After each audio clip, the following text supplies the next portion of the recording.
Would you like to see a fast bike? Feast your eyes on this. It's Tadej Pogacar's brand new Colnago Y1RS World Champions Edition.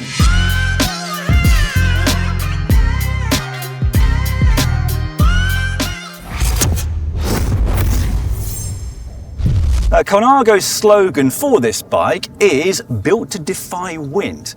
Now there are a lot of claims that are bandied about by manufacturers about how fast and how aero their latest model is, but if the women's UAE Tour was anything to go by, this thing is very fast indeed. So on stage 2 there, an echelon formed in the very beginning of the stage, and UAE team ADQ got 3 riders in a front group of 5. They stayed away all the way until the finish. So not a bad advert for this brand new bike in one of its first races. And without going out on too much of a limb, that advert is quite likely to continue being very positive at the men's race. Tadej Pogačar is kicking off his 2025 season here at the UAE Tour, and he'll be using this bike on the flatter stages.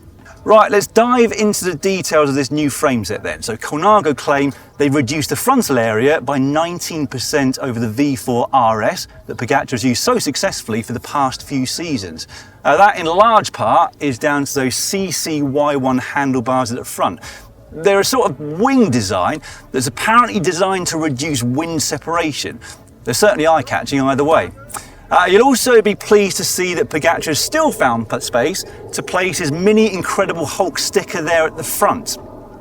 Plus, there's a special head unit mount there at the front that wasn't on the women's bikes that I saw last week, and it's really cool. Not something, as I said, that was on Elisa Longo Borghini's bike, but I'm sure that the rest of the team and the women's team will be getting them all soon. Anyway, his Wahoo element bolt sort of sits on that head unit there, or more of a cradle really. Then underneath you rotate to lock or unlock it, and then there's a cover to make it more aero. I absolutely love that. Now as for the frame itself, been a while since a UCI compliant bike came out that really made me do a double take, but I did with this one. There's a Y-shaped design here at the chainstays and seat tube. Colnago say that this is to increase the comfort without sacrificing stiffness.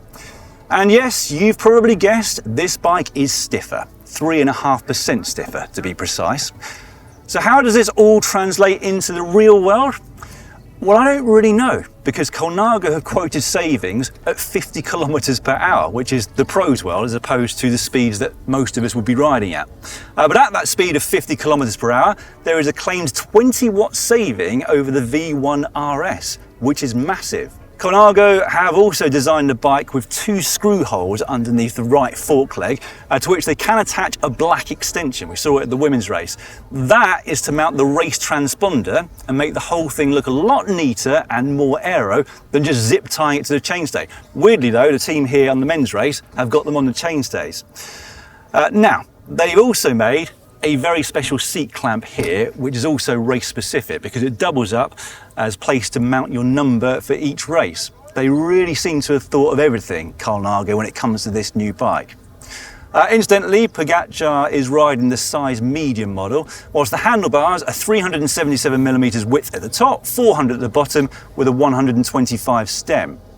No spacers you'll see underneath that stem. It's slammed to ensure that the setup matches the other bike that he uses. The seat post is also 0 offset. Right, let's move on to the componentry. Poggy and the rest of UAE are still using these Envy wheels. These are the 4.5 SES, the same ones he was running on his V1RS that I looked at last July ahead of the Tour de France. They were first developed for use at Paris-Roubaix and are described as their all-rounder wheel set. Internal rim width of these, 25mm.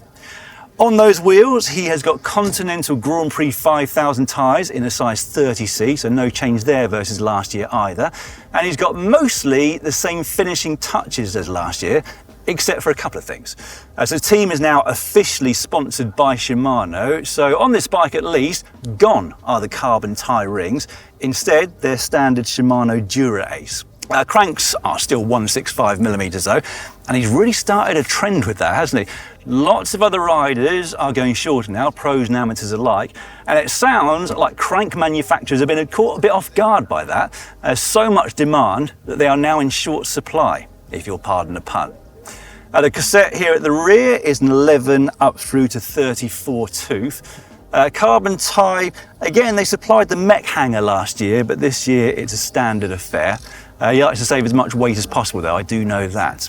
He's also running standard Shimano brake calipers this year as opposed to the absolute black that we saw last year. Those ones helped to dissipate heat and also lighten the bike further. So there was a lot going on there that seems a bit more standard in terms of componentry this year. Not sure about the bottom bracket. Last year it was supplied by Light One. Now another thing that's changed since last year is the team's saddle supplier. They have moved over from Prologo and are now on Physique, and Pogačar has opted for the 3D printed Vento Argo Adaptive. Right, with all that out of the way, shall we weigh it?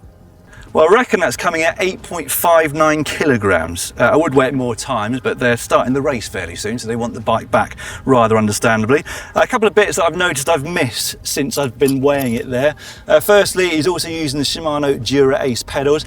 I haven't done the chain wax test. To be honest, I've got absolutely no idea what I'm doing, but to me, that looks oily. So Mr. Ollie Bridgewood is not going to be particularly pleased. I haven't done a Freehub sound check. There we go. Also, people have been saying I need to rotate the cranks to do it. I prefer the slower one. Maybe you prefer it when it's revving. Don't know, let me know in the comment section down below. I also just noticed that he's got some silver hubs here on this bike. I'll have to find out some more about them. Anyway, let me know your thoughts on this brand new aero bike. No doubt it'll be ridden very fast by Pogačar himself for many races this year. I look forward to reading what you've got to say in the comment section below. We'd really appreciate if you click on the thumbs up button down below as well. And if you can share the video, that would be fantastic. Thanks for watching everyone. I'll be back again soon.